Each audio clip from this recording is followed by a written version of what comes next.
and welcome to the Holy Hour podcast. It's the usually bi-weekly All Cure podcast, and I'm Gavin. Thanks so much for joining us. Hope everybody's doing well out there and loving all these cure shows that are happening out across this fine country of ours. Today we got an update from all the Texas shows, and we're going to tack on Albuquerque at the end because that happened while I was editing this. So we're going to kick things off, though, with our first testimonial from the road out there in Texas. We were lucky enough to have a contribution from listener Jessica. So thank you so much, Jessica. She was at the second Texas show in Dallas and gives us the full rundown of what happened that night. So let's just kick it right away off to her, and she could tell us all the cool details and how magical her evening was in Dallas, Texas.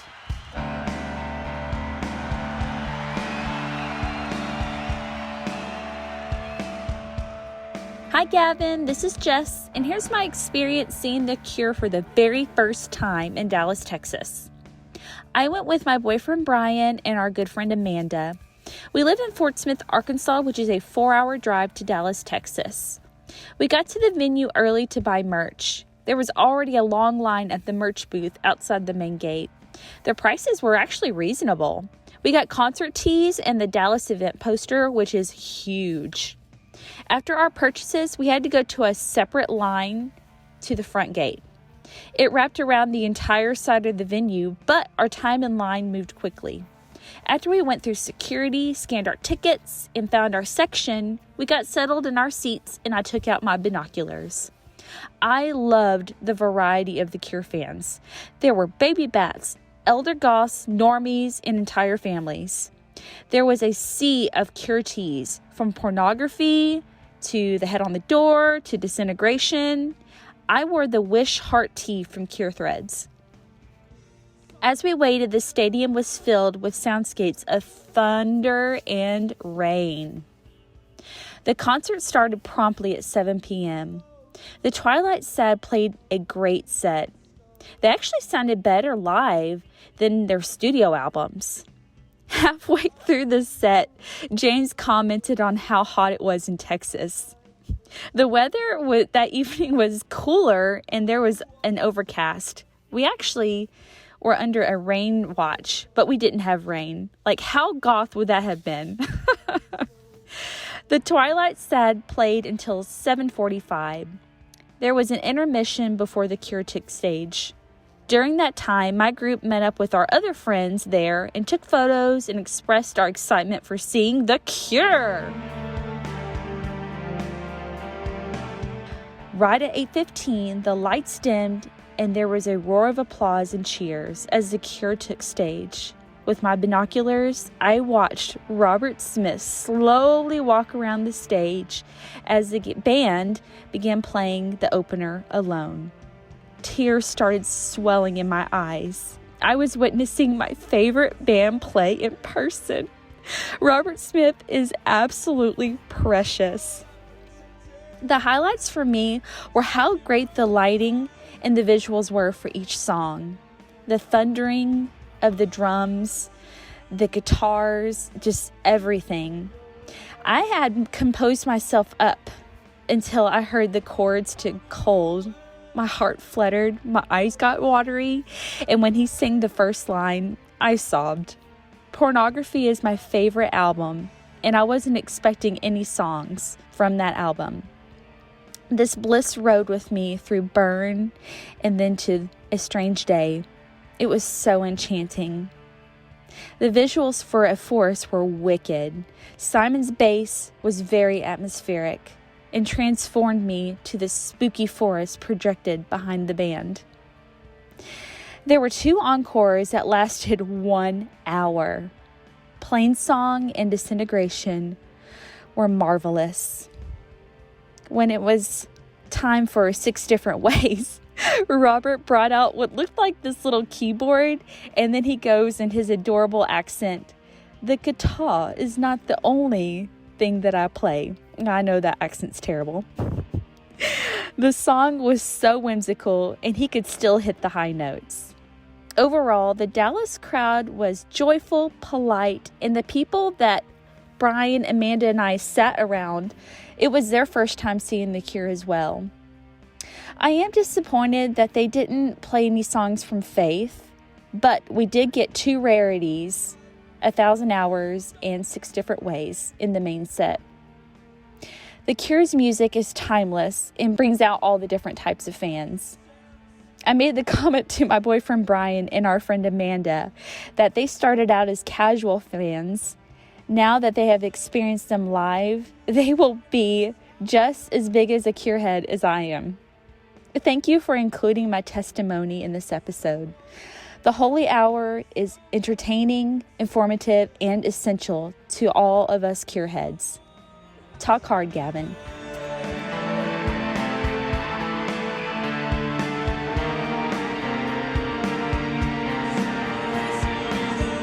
Oh, I love it. Thank you so much, Jess. I love that you can just feel the glow and love for the evening still in your voice. So thank you so much, and I'm glad you had a wonderful time. Really appreciate you sharing. And if anybody else out there, this is a perfect example. If you want to record a little testimonial or soundbite for us, you can do it straight on your phone and email it right to me at gavinconnor@gmail.com. After your show, we would love to include it in these episodes. Just get it to me fast, because we're going to try to run through this as close to real time as possible. Speaking of which, we better dive into these Texas shows, give our 2 cents from our cozy little chairs here on the East Coast, and recap best we can what we have observed from the set list or live streams, etc. So here we go. Wonderful conversation I had with Chaz and Antonio.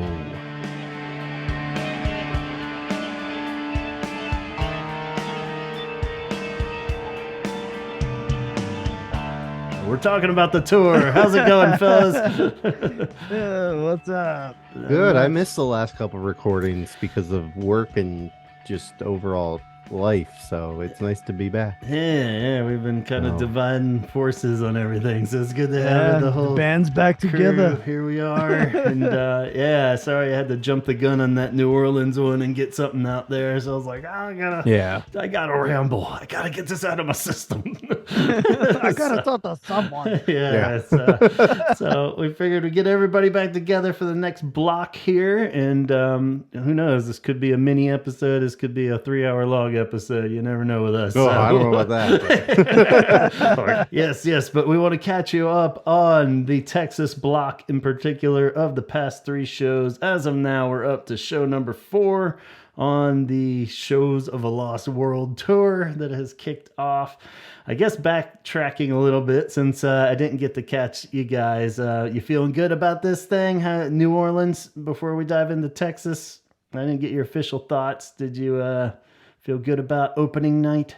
I mean, I didn't watch any of the videos, so I'm purposely not watching any of the videos. I've caught a few little snippets here and there, but I haven't watched a full song or anything. But from what I gather, everything looks good. The band looks great. They sound good. Merch still sucks, but it is what it is. It seems like each concert is getting their own flyer. Yeah. Every concert gets its own poster with its own trading card. Yeah. So that's been a update where a lot of them leaked too. I thought we weren't going to see them until the night of, but we got 20 of 35 so far released. Of the ones we're going to, the only one is Merriweather that we've seen. So and friend, I'll probably say friend of the pod, Matthew Linehan. He just announced that he was the one that did the North American tour poster. Oh, cool. Yeah, just read it. Yeah, he's also going to be selling a handful of signed ones, I think, after the tour at a later date on his site, which is really rad.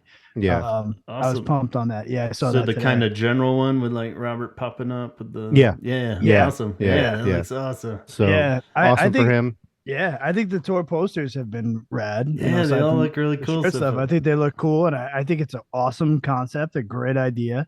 I was like, this is probably Robert's way to make back some of the money on the fact that they definitely took less money to keep the prices lower. So if that's how you're doing it, by all means, I support it. You know? How do you guys feel about buying posters of gigs that you weren't at? That's why I was like, damn, that one's cool, but that's kind of silly to hang an Austin poster in my room when I'm gonna be going to like 4 other ones, and those might be cool. I don't know yet, if it was a tour from like when I was a little kid, it's acceptable. If it's from my adult life, and especially a tour that I am attending shows, but not those shows, it's kind of like So it's a little tough. Unless it was a situation where like it was autographed by the artist and it was like limited edition 1 of 25 and I liked the artwork on it, then I'm more buying it for the artist and the signature of the artist and supporting that. And I think that's, to me personally, that would be my one, like, okay, you get a pass for that. Or if it was like a gift from a friend, or you love that city and the friend was in that, like some kind of personal connection at least. But yeah, just getting the, Salt Lake City poster because it looks cool. It's a little weird. What's up? But at the same time, So we got a game plan somehow of like how we're gonna transport and keep those posters. I know. Yeah, I was gonna ask. Nobody has said anything about tubes. I don't think they're giving out tubes or anything. I'm thinking of maybe bringing one. Yeah, because I definitely am gonna end up probably buying all of them, even though I'm like, I'll see what they look like first, but. Yeah, Miami one with my family. I'm definitely getting that one. Because now they keep saying they're released also on the site, that you could buy it on the site. Yeah, but then it keeps saying sold out. They sell it real fast. Yeah, apparently. So fast, I mean, I don't know, and I don't know quite when they're being released. Is it like midnight the day of that show? Yeah, I'm not sure. Like, and then by who's midnight? Yeah, and then you're not getting it till like 9 months after the tour is over. Exactly. So I think that's like a good last effort if you don't get it at the show. But probably should just get it at the damn show. Maybe on the way out. Does that seem possible, or is everybody doing that? The lines are always so goddamn long. I was also reading that the posters are selling out first and foremost. They said even when you get. Like I read somebody say, when you get online for merch, if there's a line, you should still go online and see if you can just buy the tour poster while you're on. And I was like, it's like that. Yeah, we'll have to figure out something for that. And I like initially kind of chuckled at the trading card idea. I was like, that's silly. But then I'm like, oh, that is kind of cool, like especially if you don't really love it and want like a full because most of us just don't have enough wall space, really. It's my god, I can't hang 4 posters up. So. Melissa and I just saw a Skinny Puppy on their final tour, and we bought a tour poster. I just framed it, and then we both looked at each other and we're like, "Cool, what am I moving around so that I have space to hang this?" Yeah, so it's tough. I have a whole like I don't know, bin downstairs of just old posters that I need to get framed that are just like sitting there. Yeah, you can see behind both of you guys. It's pretty tight on space. Oh my god, those are all shows that I've been to, and like it's just like I mean, my house is starting to look like a fucking art museum, which I don't mind. But let's go. We decided like at some point we're just gonna have to like periodically rotate. Like, every like couple months we'll like switch a couple out. That's what I was thinking. The cards could be cool. You could put them in like a little frame or something, even if especially if it's like not that great of a poster, but it's one you were at and it's cool.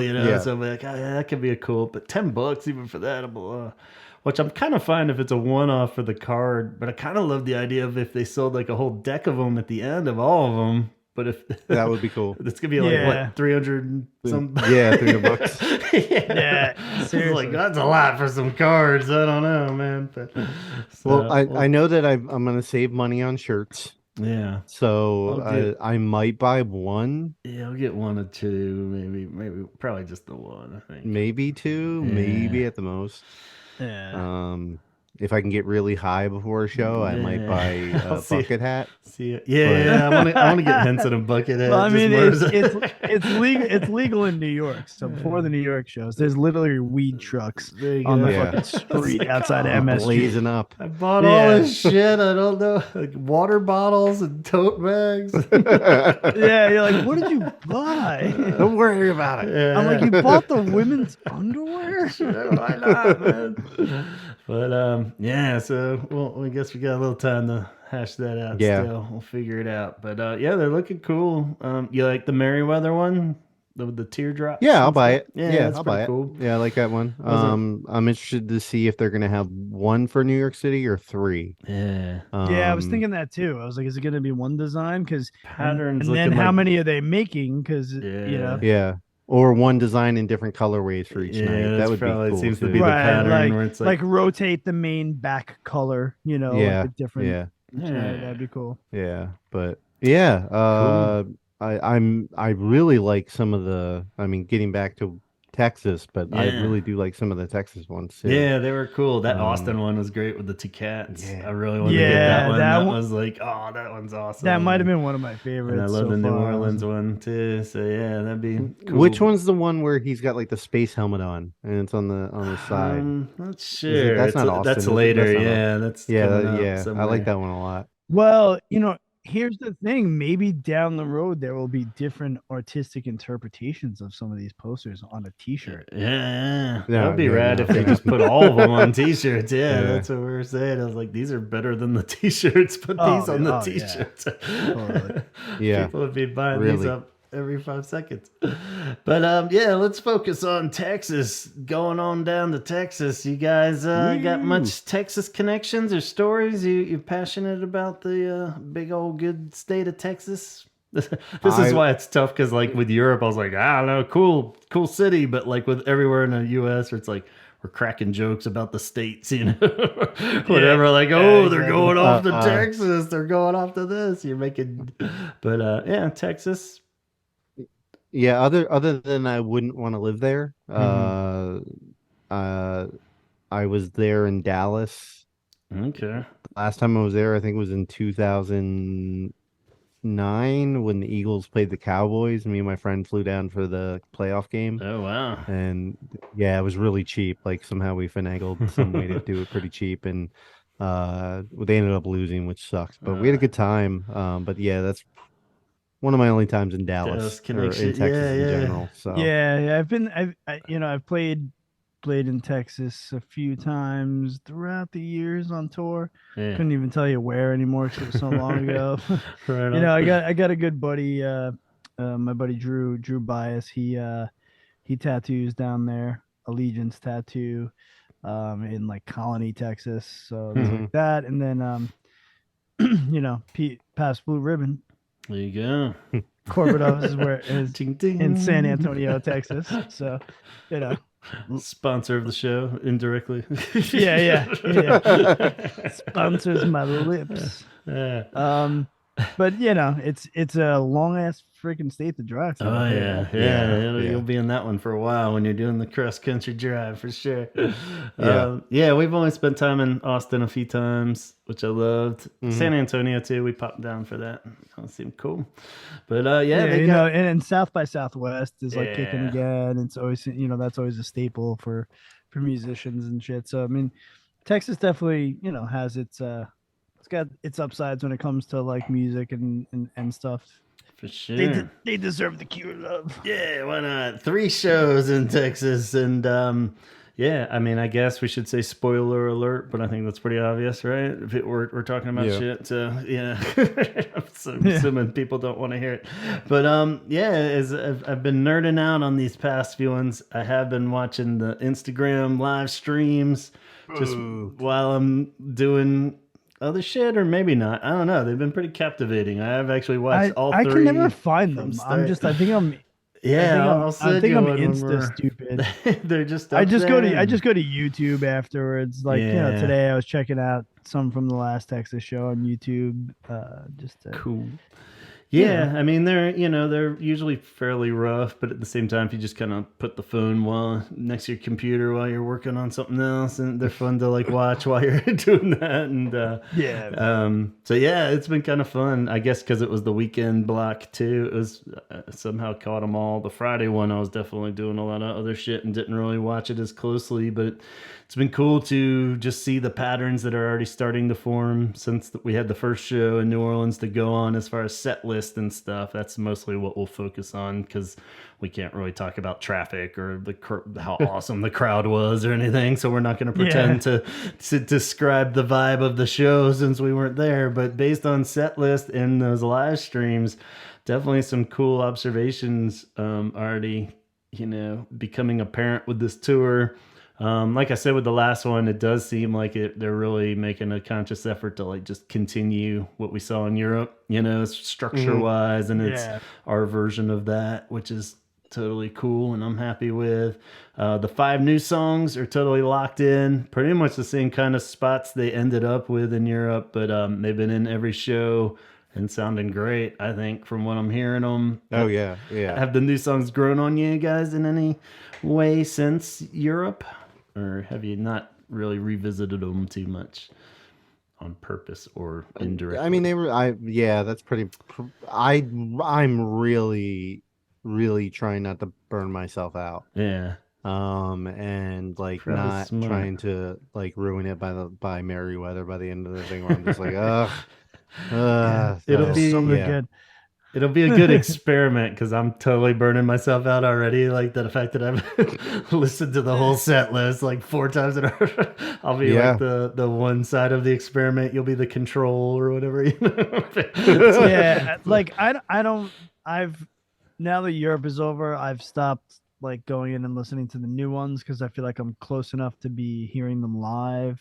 So I've kind of laid back on that, but like I'll pop in, and watch, so far like them doing in between days and stuff like that on this, select on the clips. last few. Yeah. So I'm hitting YouTube and watching some of that stuff just to see like, because I've also been reading people's comments, so that I'm kind of like curious. Like a lot of people have been like, Robert Smith seems like he's having so much fun, like, and all this stuff. And I'm like, all right, now I want to go check it. So I'm like, it's funny.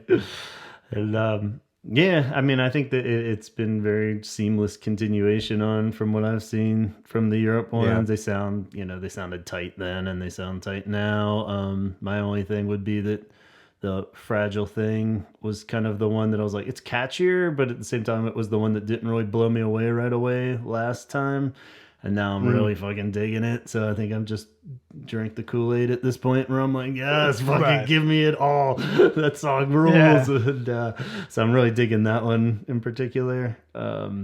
The other weird thing that I figured out, but it's anyone that's following them or looking at the set list, it's a very structured set, which is very similar to Europe, where they don't budge.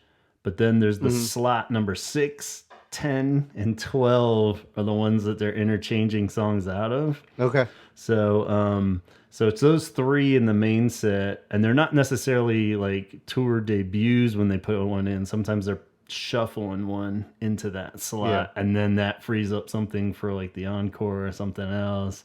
So it's a little odd, or it's like each night there's been a different, but it's always those 3 slots that's going to be the one that's different than the previous nights. At some point, like all of them. Too. Yeah, at some point it's going to start repeating. I'm assuming they only do like 5 of these at the most maybe, and then there might be some slight changes as it gets further along, but so yeah, it's pretty cool. The first encore still seems to be the one that has the most potential for wild card, like where they're still got the structures there, but shuffling stuff around there too. You never really know which, not themes or anything this time. So at best you're getting 2 like 17-second songs or something. But and then the other one, the big, like, surprise with the opening night was 1,000 Hours in 6 Different Ways were the 2 shocker songs, and those have stayed consistent. Those aren't shuffling anywhere.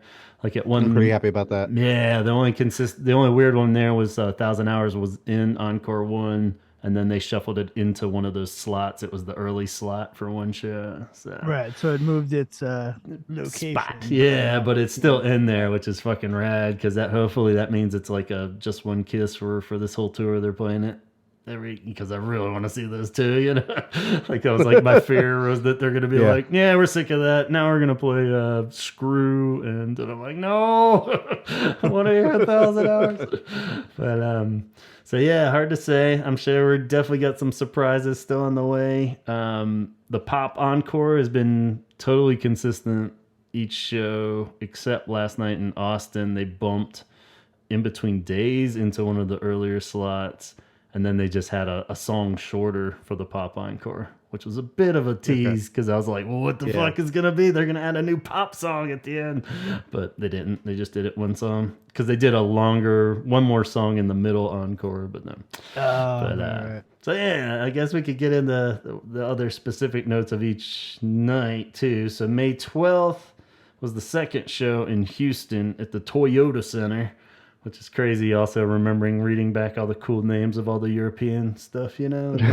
Pepsi Center, Toyota Center. Now we got the Smoothie King, you know, Hot Dog King Stadium. Like, cool. Ketchup Arena. Way to keep winning, America. Keep winning. Yeah. But yeah, Houston seemed like a cool one. This was the Friday night show. I didn't watch as closely. I was just updating setlist.fm, but yeah, that was the one where the early slot they put Trust in was the tour debut for that one, so that was cool. And that was the slot that had Last Day of Summer last time. So yeah, you start getting into the versus war, you know, like, oh, what would I like to see more, Trust or Last Day of Summer? You know?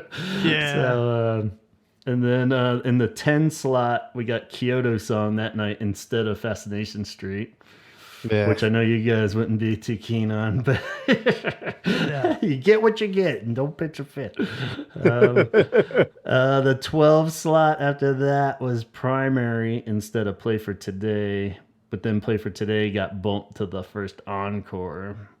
So then in the encore has pretty much been, it always opens with I Can Never Say Goodbye.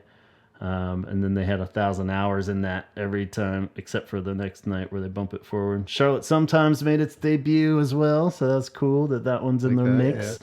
And then Play for Today into a Forest, and then I got to come up with a clever name for the finale pop songs. The 9 songs this time they're doing, usually not 7. So the Fine 9. Then fine 9, Nifty 9 or some shit. The 9 lives. Yeah. You know. Encore 2 has been pretty consistent with Lullaby kicks it off, 6 different ways, Walk, Friday I'm in Love, Doing the Unstuck, Close to Me, In Between Days, Just Like Heaven, Boys Don't Cry, which is pretty close to what it was. I really like that encore too. Like there's no hot or Why Can't I Be You? Yeah, which I'm happy about. I'm pretty psyched for it too because I was with the European one. I was a little jealous of that. I was like, yeah, that would be pretty rad just to witness like all those like classic badass songs like rapid fire at the end. So that'll be good. So anyone that is like, oh God, my back's killing me. When are they gonna wrap this shit up? Then it's like, bam, bam, bam. You're not gonna care if you feel your feet or not. I don't like them opening up the first encore with a newer song. Yeah, I kind of wished it would flip it where that was the second. It is a little weird, but I think I don't know, maybe because it's so personal and whatever. He just needs to come out and do that shit. Whatever.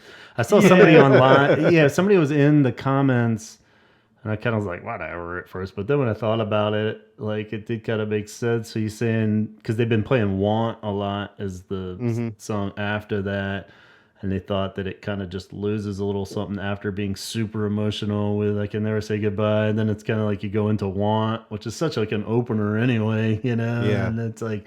It is a little weird, you know, where you'd feel like he's still kind of in a daze or something from that, you know. So I almost do feel like it would flow a little better, but I'm sure there's probably some personal reason or something that he wants to just kick it off with that and then be like, okay, you know? Yeah. So maybe that. I think Want definitely kicks off that better than I Can Never Say Goodbye. Yeah.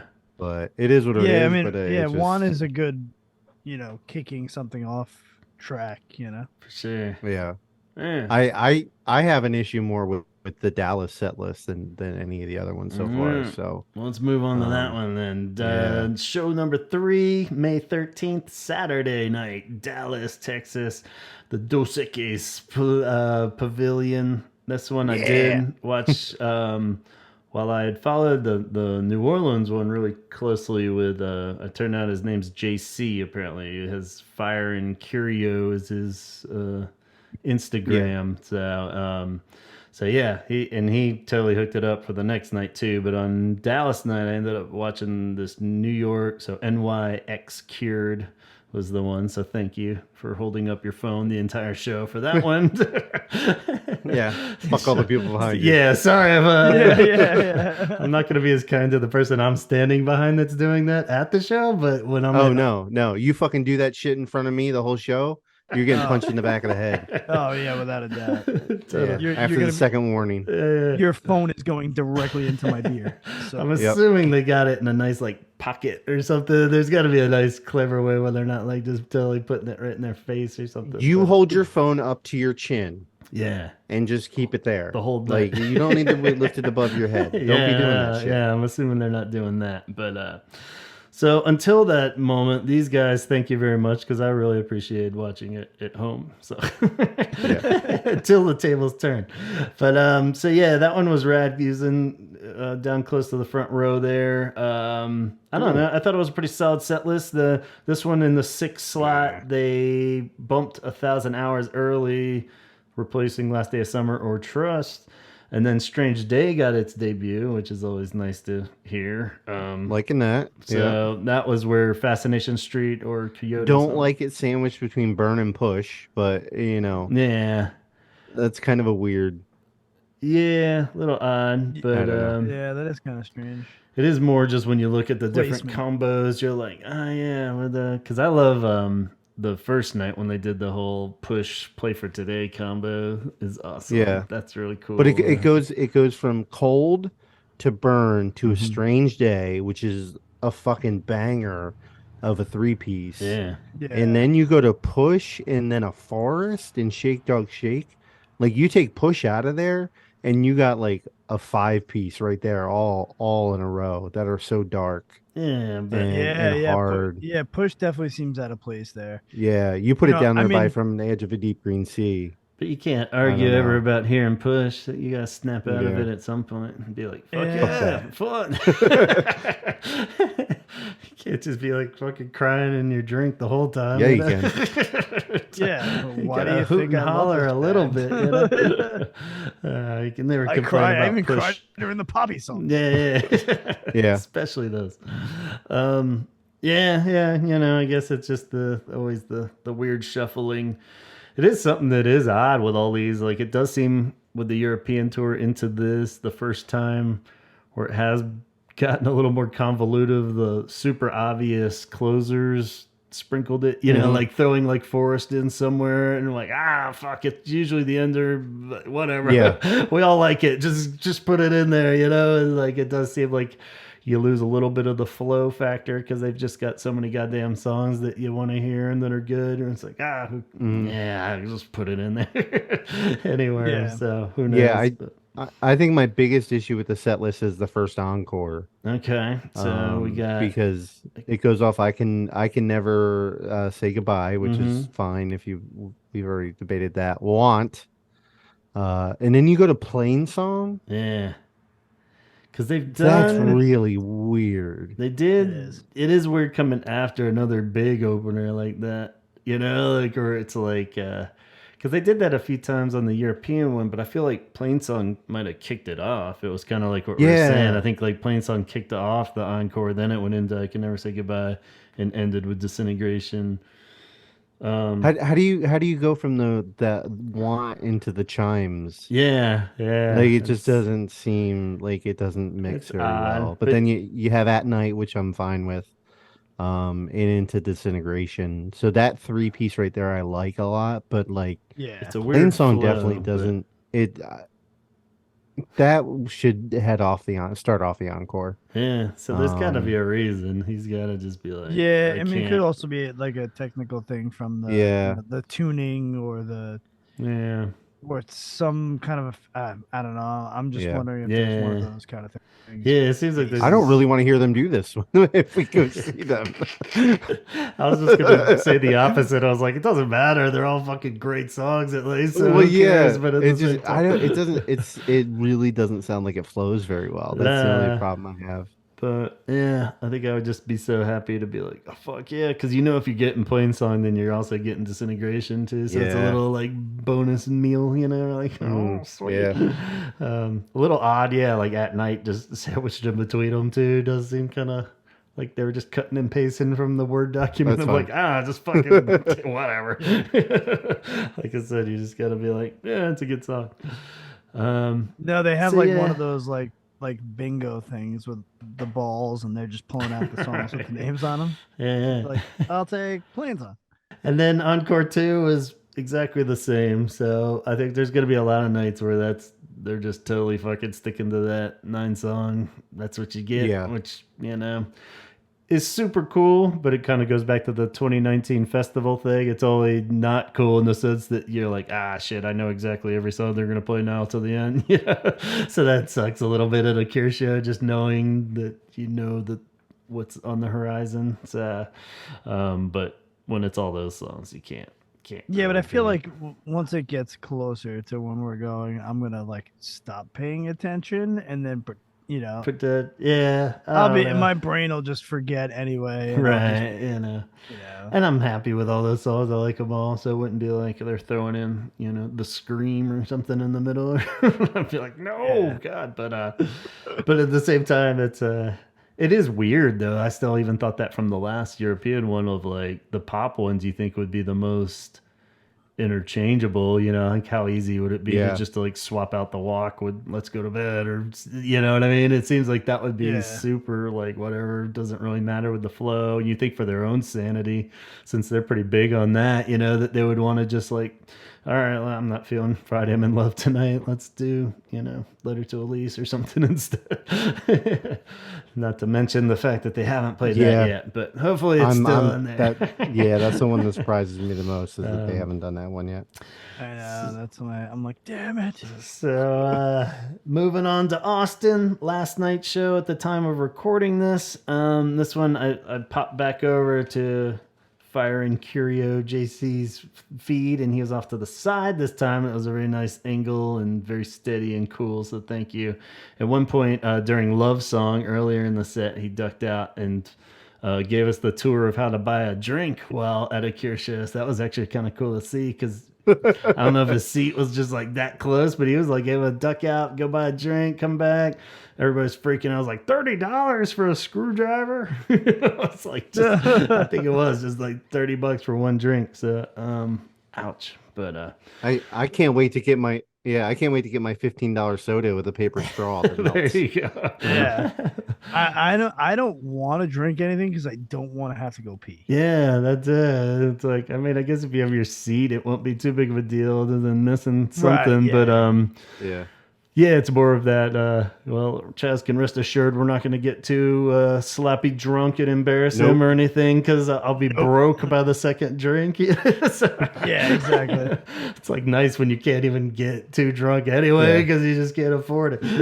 Yeah, but, 7:30. Gavin's going to be coming up to me asking to borrow $5. Yeah, come on, man, hook me up, man. I know you got it. It's like, damn, dude. Come on, I'll just bring a bunch of PBRs. Yeah, there we go. He's sponsored, man. I'm going to tape him around my legs. He's working. They'll be like, listen, I have a metal leg. Yeah. Look at the size of that guy's thighs. So yeah, in Austin, we had in the number 6 slot, the debut of It Can Never Be the Same came back last night. So that was pretty fucking cool. So that was in the spot of Last Day of Summer, Trust in 1,000 Hours, which I don't know if I'd take it over those, but it was cool to hear it again. And I'm just more happy that they remember how to play it and it's not going to just totally fucking disappear from the catalog, because I really do like that song. Some people were hinting at the fact that it was a Mother's Day kind of thing, which is kind of a weird fucking song to play for Mother's Day. Right. I guess for all the dead moms out there. Shout out to your dead mother. So, but yeah, I hope not, in the sense that means it was a one-off and they won't plug it in, because it would be cool to plug that one in occasionally. But it did kind of start a pretty dark little string of songs there. And then that fed into the number 10 slot, where they did At Night, again saying that it isn't necessarily a new song that they're going to shuffle in there, but they brought At Night up into that slot. Where Strange Day. Yeah, so I was like, okay, well, that must be freeing up something for the encore, maybe. And then even weirder, in the number 12 slot that they've been shuffling, that's when they pop In Between Days in. So I was like, oh, shit. So they must be doing Love Cats or something crazy in the encore, but nope. So the first encore on this one, we had I Could Never Say Goodbye, Want Again, then Into 1,000 Hours, then Strange Day, and then a little mini block of Play for Today in a Forest, which flows better and is cool, but definitely. not really sure why they would stack that with an extra song and then take one out of the, like logic wise. I don't really know why, but at the same time, Robert was just feeling it maybe, but because then they do the encore 2 and it's the exact same, except they just don't have In Between Days in it for that one. Oh yeah, because then it's just 8 songs, huh? Yeah. So maybe like the show before, Robert was like, listen, I had to piss in between those. Let's take one out. Yeah. So maybe we'll see if he trims them all down to 8 now, or just occasionally he could, tell in the future he was gonna have to piss. Yeah. The man has very mystical powers, I tell you. So he realizes he has to reapply his lipstick after a certain amount of songs. Yeah, he was like, I just wasn't feeling very fresh by the end of the 9 songs, so let's do it as 8 and pop that. So we'll see. All these things could make further sense in the next few shows, but it was a cool little block, I think, of those 3 shows just to see. We got a lot of debuts already. It was like 1, 2, 3, 4, 5, 6, 7, 8 new songs just in those 3 shows, not even counting New Orleans. So pretty cool. You never know how long that'll continue. You just got to be grateful and not be like, what's next? Do something different. They've definitely spoiled us. Yeah. Of those 3 then, do you think you have one that you would wish you had been at more than the others? Or? Probably the which one was it? I think it was the Houston one. No, which one's the one where they played Disintegration? That was Dallas. One. Yeah, even though that was the one I had the biggest problem with, I still would rather. So you like the song selection, but not the flow of it. I was just gonna say I think the song selection might be the best on that one, but the order is a little weird. Yeah. Now, one thing that I haven't done that you can see is like all over Spotify, people are making the playlists. Of the set list, just obviously without the new songs in between it. Yeah. And I was like, I haven't dove like that far into it. I did it yesterday. I finally did it. Did too. You? Yeah. And I have the new songs on my phone, so I couldn't share it with anybody. I guess I just have those files added to it, so it does flow. Right. And it's a little weird because like the 3 slots where they're interchanging them, I just stacked them. Like the 3 that they've done, but.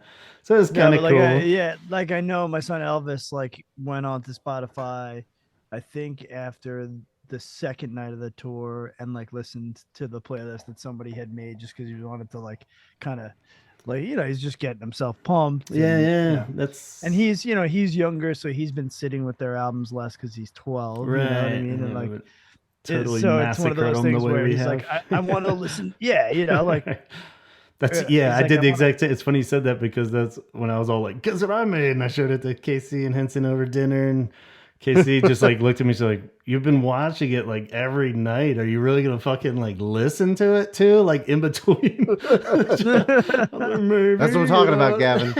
Exactly. Yeah, it's called dedication. You're gonna be burnt out. I'm like, no, if I'm not by now, I'll probably never be. Yeah, that's true. But at the same time, in the back of my head, it was kind of for that reason for Henson more when we're sitting around, because he was like, I want to know every song, and there was a few like he was like looking at the list and he's like, I don't know if I know At Night, and then I played it and he's like, oh yeah I totally know that song. He just didn't know the by name, and stuff like that. And Cold, even I put that on, he's like, oh yeah, I know that one. So I was like, cool, all right, good. But if you need to, you can freshen up with that set list to get pumped. On the off nights we can listen to it. And, well, you know it is. It's like, Elvis hasn't like dove into like, not that he hasn't dove into full albums. Like he listens to Head on the Door a lot and Disintegration a lot, and Wish. He, now like, because I have now that they make fun of me because I have multiple copies of it on vinyl. But the first one I bought, like the dog started to chew on the sleeve, so I bought another one like a maniac of the picture disc. So I was like, well, now you can have the picture disc. So those three, he listens to like the full albums, but he's got Show on CD that he's been listening to, and he does listen to some stuff on Three Imaginary Boys, but that's why he's like missing some of the others, and he's like worried that he's not gonna know the song. I'm like, you're still gonna like it. So I was like, it's gonna be fun. Like you've heard these songs before, like in the background of your life, because I've been playing them. It's I'm like, don't worry, you don't have to go sit and listen to like Bloodflowers over and over again. Like, you're fine. Exactly. And it does make it more fun for any band when you really do know, those 2.5 hour, 3 hour shows. It's gonna fly by when you know every song. We're always like, oh shit, it's over already. They didn't play blah. They didn't play this. And it's like, so if you didn't know half of the material, you'd probably be like looking at your watch at least, and be like, what is this?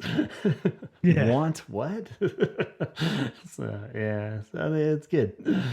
I mean, my daughter is like dying to hear them play Want. Like she loves that song. Oh, that's awesome. Yeah, that's like that's one of her like favorite songs.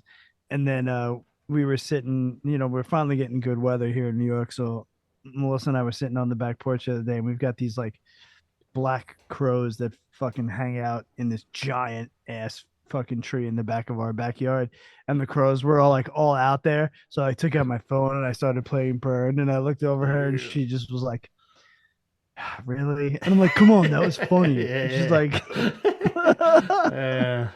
so I'm glad that seems to be kind of a staple of the set list. That's actually a good point for everybody on this too, of seeing the ones. I was really harping on the 6, 10, and 12 slots or whatever, but like seeing which ones, like we said, with 1,000 Hours in 6 different ways, but also super cool, like Cold is in there. That was one that was kind of floating around in Europe, I think.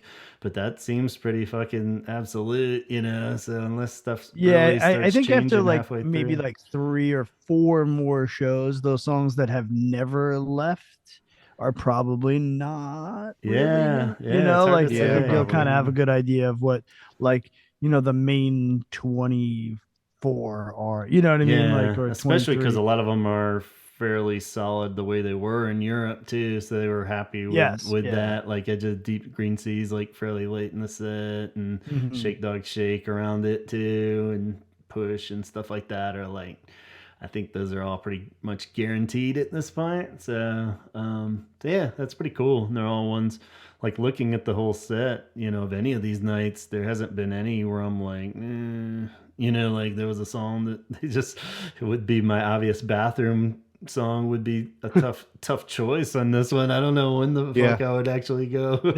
So I was like, shit, that'd be pretty tough. So it's funny. I was looking, and it's like now when you're just Googling The Cure and you see like current lineup, it's so interesting now to see like, Wikipedia and everything else now like legitimately like has like Perry listed. Yeah.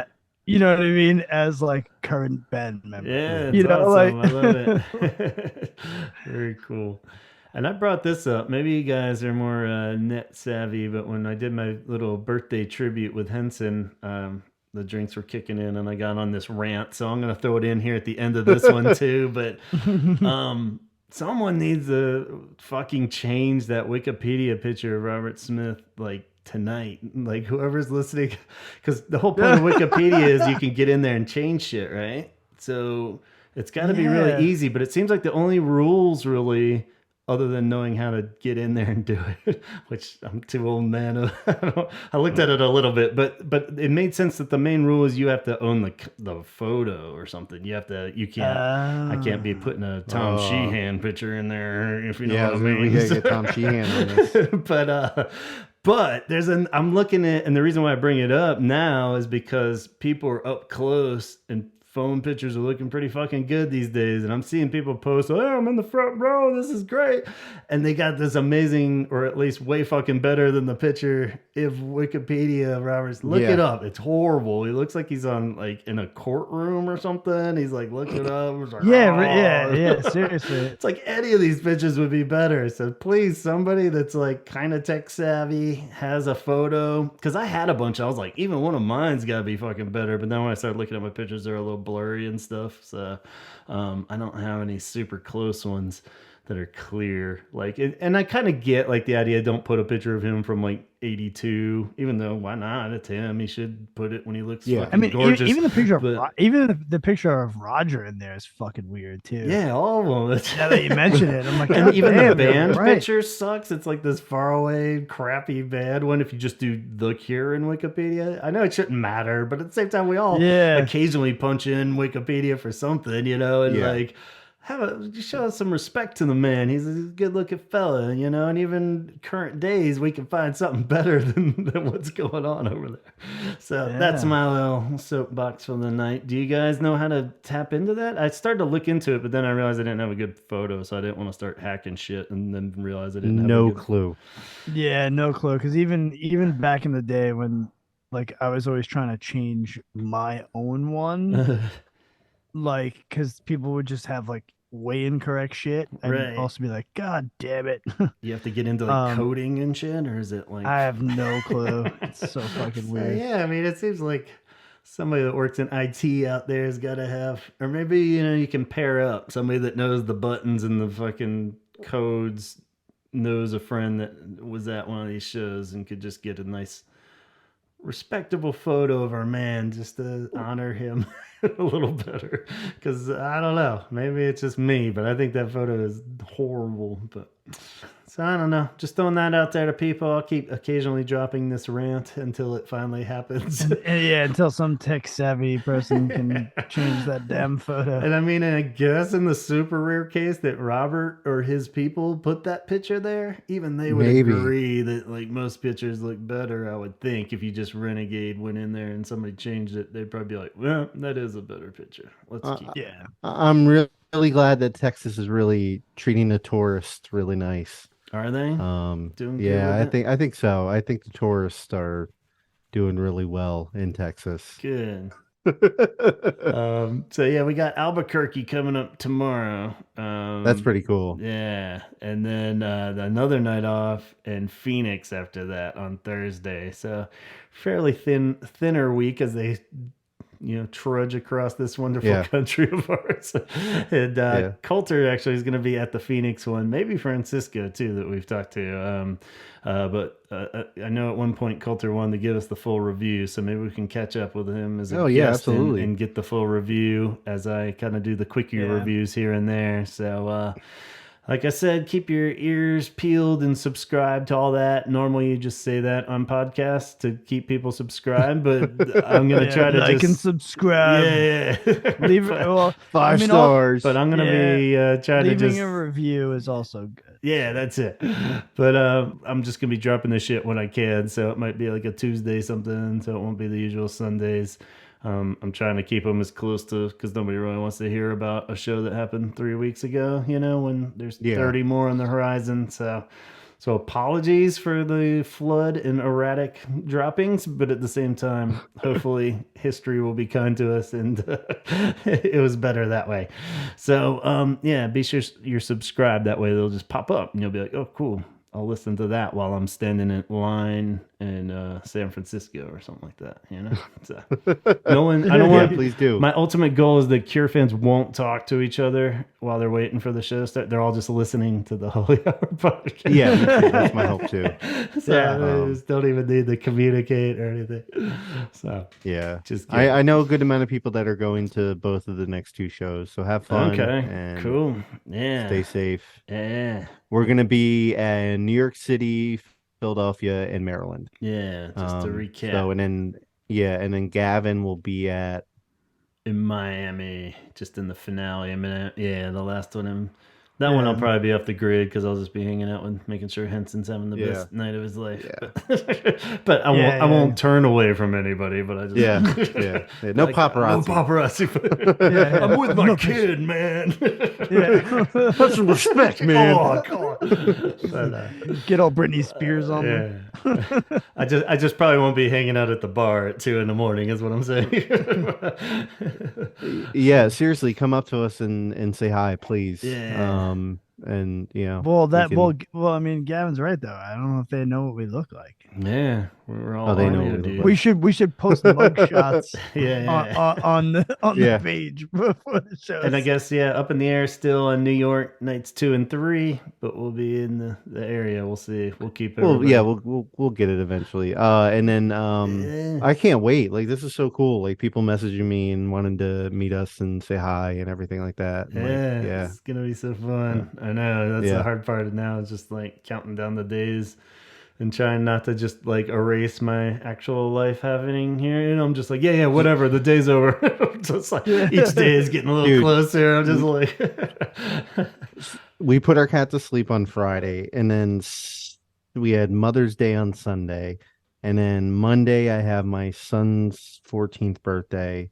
Then we have my anniversary is actually tomorrow too. Oh wow! And then we have my youngest son's birthday on the 12th, and then the Cure. I'm like, I have no fucking like. It's just a fucking mess. Yeah, there's a lot going on for sure. All right. We'll wrap up. Thanks so much for recapping the glorious state of Texas with us, and we look forward to seeing where this crazy ride goes from here. So we'll all sign off and wish everybody safe travels and Cure watching out there too. And we'll catch you soon. Talk hard. On the 20th. Yeah. Peace.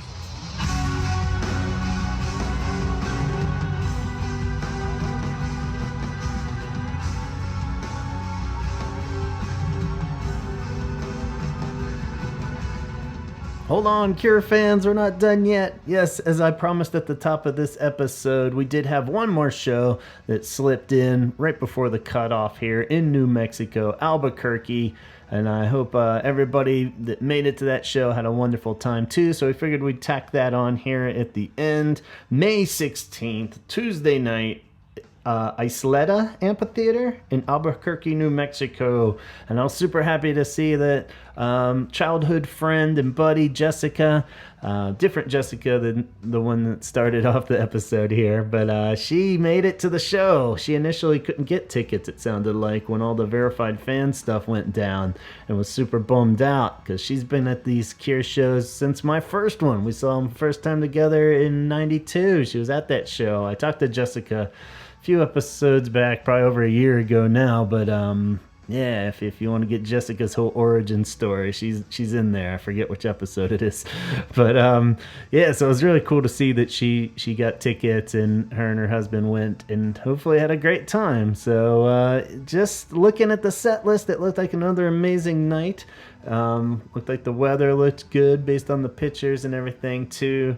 And just when I thought I'd had all the formulas and all the secret doors found and everything in the set list, they go and prove that this is why everybody wants to go to multiple shows. You never know exactly with the Cure for sure what's going to happen from night to night. On the surface, it looks like carbon copy of Austin, but really there were some slight changes in the set. If we look at those slots that I've been talking about, the number 6 slot for this one, they have repeated It Can Never Be the Same. So the same as Austin there, but awesome that they included that song again. So that was cool. And then this time, going from Cold to Burn to the number 10 slot was At Night, the same as Austin as well. So those two are the exact same, but then we got a slight weird twist where it had been the number 12 slot. Now they shuffled it where the 11 slot was the one that they put a new tour debut in, and we got The Hanging Garden for the first time on this tour. So very cool.